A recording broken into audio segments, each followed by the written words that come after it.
À ce jour, Warren Buffett est devenu le milliardaire autodidacte le plus célèbre et le plus rapide. Quand il lui a fallu 55 ans pour devenir milliardaire, J. Walker l'a fait en quelques mois. Lorsqu'il a lancé Priceline.com pendant la bulle Internet, sa richesse a grimpé en flèche de rien à des milliards. Cependant, ce n'était pas durable et lorsque la bulle a éclaté, sa richesse a chuté comme celle de tout le monde. Pendant ce temps, Buffett reste au sommet de la liste et ne montre aucun signe de ralentissement. Vous devriez viser à atteindre une telle prospérité. D'autre part, nous sommes bien conscients que gagner de l'argent est un jeu difficile à jouer.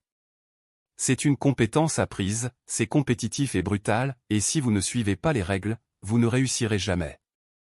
Malgré leurs meilleurs efforts, la plupart des gens ne pourront jamais prendre leur retraite confortablement car ils manquent de la littératie financière nécessaire pour que leur argent génère plus d'argent. Autrement dit, ils sont totalement ignorants en matière d'investissement financier. Disons que vous avez été économe et avez réussi à économiser 1000 $. Étant donné qu'environ 70% des Américains n'ont même pas 1000 $ de côté, c'est un bel accomplissement.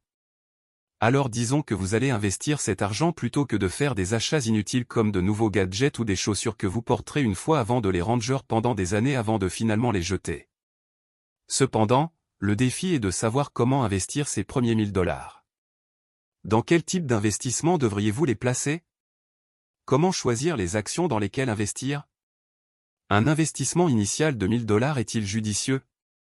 Toutes ces questions que vous avez en tête seront répondues dans la vidéo d'aujourd'hui.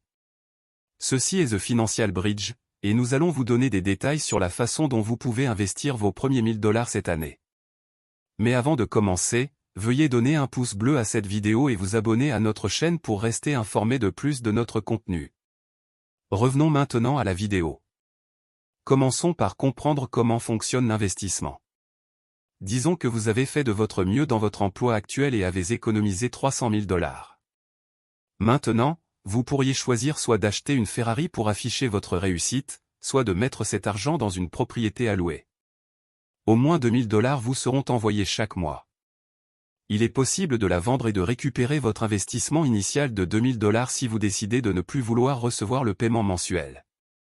Votre investissement pourrait même prendre de la valeur, vous permettant de réaliser un bénéfice lorsque vous déciderez finalement de vendre. De cette manière, on peut multiplier sa fortune. Cependant, 1000 $ ne suffisent pas pour acheter une propriété. Ce n'est même pas proche d'être suffisant pour un acompte, mais cela ne signifie pas que vous ne pouvez pas investir ces 1000 $ quelque part et les voir croître. L'option la plus simple serait de placer l'argent dans un compte d'épargne et de recevoir des intérêts, mais réfléchissez pourquoi devriez-vous être payé par la banque juste pour y laisser votre argent?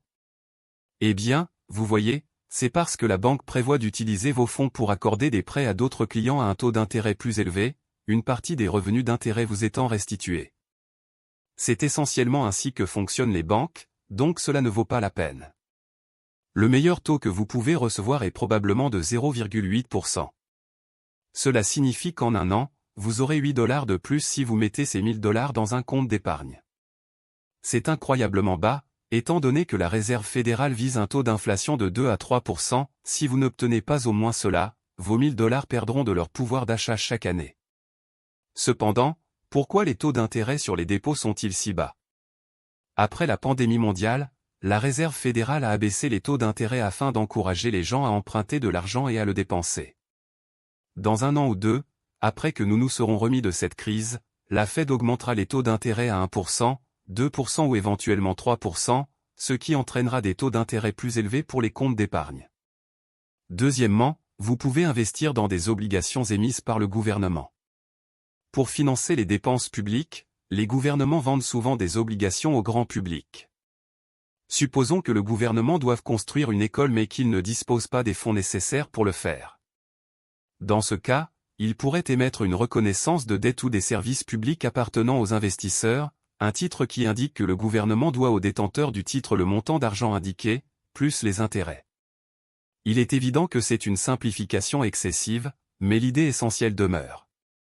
Puisque les taux d'intérêt sont exceptionnellement bas cette année, les taux des obligations d'État sont également très bas, autour de 1%, pourtant, il y a 2 ans, lorsque les taux d'intérêt étaient élevés, les rendements des obligations d'État étaient de 3%, Ce qui n'est pas mal du tout étant donné que les obligations d'État sont les investissements les plus sûrs possibles.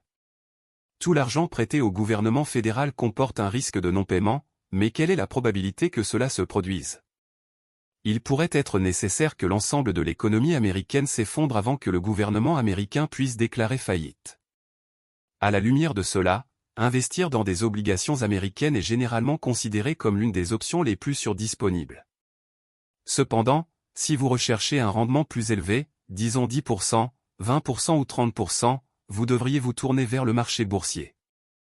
À titre d'exemple, le cours de l'action Amazon a augmenté de près de 80% cette année seulement.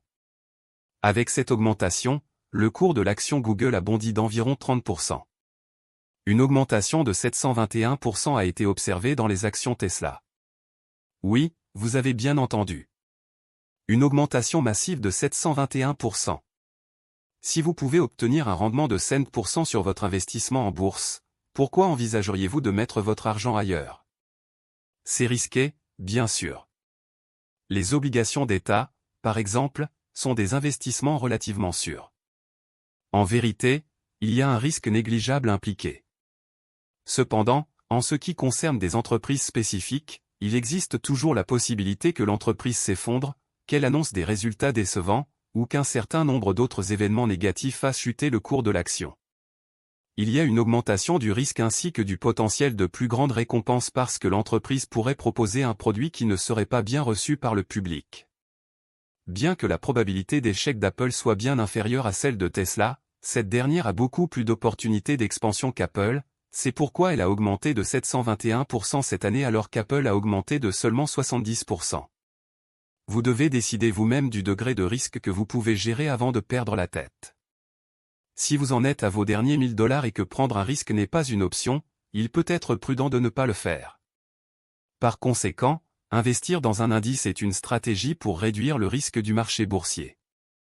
L'indice le plus connu est le SP500, qui suit les 500 plus grandes entreprises des États-Unis. Il est inévitable que certaines de ces entreprises échouent, mais d'autres prospéreront. Les données historiques montrent que le rendement moyen du SP500 depuis les années 1920 était d'environ 10% par an. Ainsi, si vous investissez dans un de ces fonds indiciels, vous achetez essentiellement une petite part des 500 plus grandes entreprises cotées en bourse aux États-Unis. Entre-temps, 3 des meilleurs fonds indiciels disponibles aujourd'hui sont le Vanguard 500 Index Fund, l'Invesco QQQ et le Fidelity Zero Total Market Index Fund. Ces fonds sont comparables en qualité et investissent dans des entreprises similaires. Cependant, lorsque vous souhaitez investir dans un fonds indiciel, comment vous y prendre? Justement, par où commencer? La meilleure façon de le faire est de contacter quelqu'un qui est autorisé à vous vendre des actions, simplement connu sous le nom de courtier. Par le passé, il fallait trouver cette personne, l'appeler et la convaincre de vous vendre des actions. Qui peut oublier le loup de Wall Street? Il passait toute la journée au téléphone, à vendre des actions sans valeur à des victimes sans méfiance. Mais maintenant que nous sommes en 2022, tout est plus simple et plus facile. Les applications des courtiers comme Robinhood, Webull et d'autres permettent d'acheter des actions depuis le confort de votre smartphone. L'investissement peut commencer dès que vous téléchargez et vous inscrivez sur l'une de ces applications. Maintenant, nous avons fait de notre mieux pour garder les choses aussi simples que possible afin que quiconque intéressé par l'investissement puisse commencer rapidement. Lorsque les gens veulent commencer à investir pour la première fois, ils ont 1 million de questions et commencent à chercher sur Google ceci et cela jusqu'à ce qu'ils se fatiguent et abandonnent, pour ne reprendre que quelques mois plus tard.